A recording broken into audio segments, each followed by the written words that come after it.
Hi, everyone. How are you? Happy National Hope Month. Happy day 2 of National Hope Month. Hope you all are doing amazing. Catherine Getsky, or Kat, as some people know me, or Kathy, as others know me. I'm super excited to talk to you today about hope and measuring your hope. I got to do one thing. Awesome. All right. So, yeah, I'm very excited to chat with you today about hope and what we're doing for hope. So, yesterday we shared the hope scale, the Snyder Hope Scale.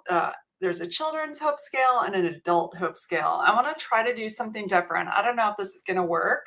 We'll see. I do presentations in the workplace and in schools and in colleges and with groups of people. And I get a sense of how everyone's hope is.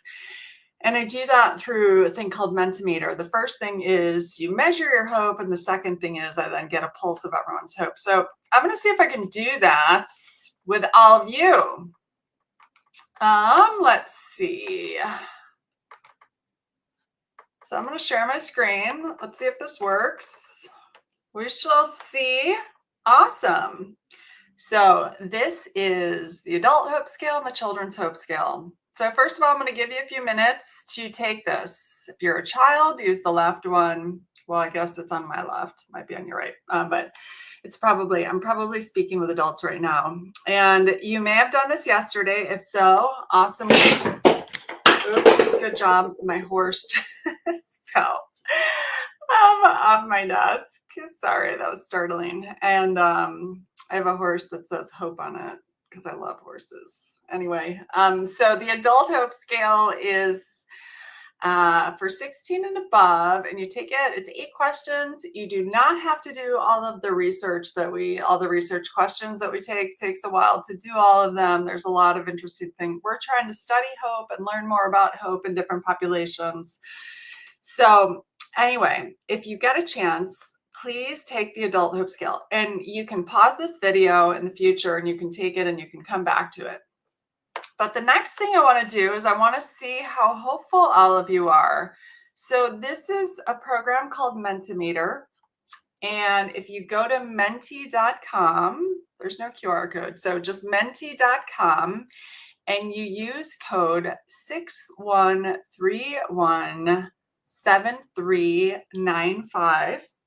Again, that's code 6131 and then 7395. That's menti.com, menti.com. And this actually will give me a sense of how hopeful all of my connections are. For whomever decides to be so inspired and courageous is to share your hope score. So some may have already taken their hope score. But I'm going to keep this video live, and I'm going to keep this this measure live. So you can do this at any time. You don't have to do it while you're watching the video. You can go anytime and put in what category you are on your hope score. This is how we measure hope around the world. This is the adult hope scale. The children's hope scale has a slightly different, because it's shorter, it has 6 questions. So the results will be different. So I'm just collecting, where is everyone on their adult hope scale? So I would love for you to put in just kind of what category, so we can see how hopeful everyone is right now, how everyone's doing on their hope. Because that's a big part of hope, is measuring where we're at on our hope. And this is a scientific scale that's been studied around the world, and we know all of the outcomes as it relates to hope. Yet I think it's really important, if we want to understand hope, we have to also understand what hopelessness is. And this is really what day 2 is about. It's understanding hopelessness. And again, if you want to go back, you're welcome to go back, and you can look at, and you can enter in your hope score at any time. So, but again, want to understand what hopelessness is. So when I created my definition around hope, I was coming at it from a place of wanting to understand hopelessness. So I kind of see it as the opposite of hopelessness. Now, different scientists think of it in different ways. This is how I think of it. And this is because hopelessness is the single consistent predictor of suicide. So initially, I was like, how do I ensure that I don't ever die by suicide? Because I'm at a very high risk. And then, I saw that hopelessness predicts violence and addiction. And I've been in recovery for 20 years. So, again, related to addiction. And so, hopelessness is two things, it's both helplessness and a sense of despair. So you feel powerlessness and you feel emotional despair. So sad, angry, afraid, and I can't do anything about it. So I do really bad things, or so like, choose addiction or these things. And so to get to high hope, you've got to get to positive feelings and inspired actions. I kind of say those are two key ingredients of hope. But hope is basically, in a nutshell, your belief that your future can be better than today and you have the ability to make it so. So you have self-efficacy and it's going to be a good future, and I, have power to do something. So, and the amazing thing about hope is that we've shown through our work, it's a teachable skill. So just like you learn math, I think we need to learn how to hope. So this is another part of this interactive part of my talk that I give. And I just ask, what might you experience moments of hopelessness about? So again, my goal is to normalize the conversation around hopelessness, because we all experience moments of hopelessness about many things. So I wanted you to think about that for a minute. And if you want to, you can put in this QR code and you can put in your answers, and you can join in the conversation and share what you might experience moments of hopelessness about, or what you think other people might experience moments of hopelessness about. So again, if you want to participate in the work we're doing around hope, you can go ahead and go to menti.com and put in code 6131 and then 7395, and you can share what you might or someone might experience moments of hopelessness about. This is all anonymous. But I wanted to share it with you because, again, part of National Hope Month is understand what hope is, learning how to hope, but also, what's hopelessness and why is it normal and how do we manage it? So again, when that chart about hopelessness being emotional despair and a sense of helplessness, well, when you go through a divorce, you're likely to experience many moments of hopelessness because, again, you're going to be sad or angry, afraid, and a sense of helplessness because you don't have much power. We can't control other people. So there is a sense of helplessness when you go through this. That is why moments of hopelessness go up. And if we don't manage those moments of hopelessness in healthy ways, that's what leads to clinical anxiety and depression. So my aim again is to ensure everyone understands what hopelessness is, what those moments look like, and how we manage them. I mean, you can have 1,000 moments throughout the day, but you want to be just constantly going, okay, how do I manage my sadness, my anger, my fear around it, and how do I get out of helplessness and into action? It's about learning skills to do that. When you go through an illness, your moments of hopelessness go up. A death in the family, of course they do. You're gonna have grief. It's a normal part of life, and there's a helplessness component because you can't control when other people pass away, and it's a really hard thing to learn how to navigate. So it's really important that you cultivate your hope during these times of great challenges. So again, these are when moments of hopelessness increase, knowing that they can increase during these times. And then SHINE is how we teach hope. That's the program, that's the mnemonic we use for how we activate hope in our lives. And I say the more challenges you have, the more you have to shine, basically.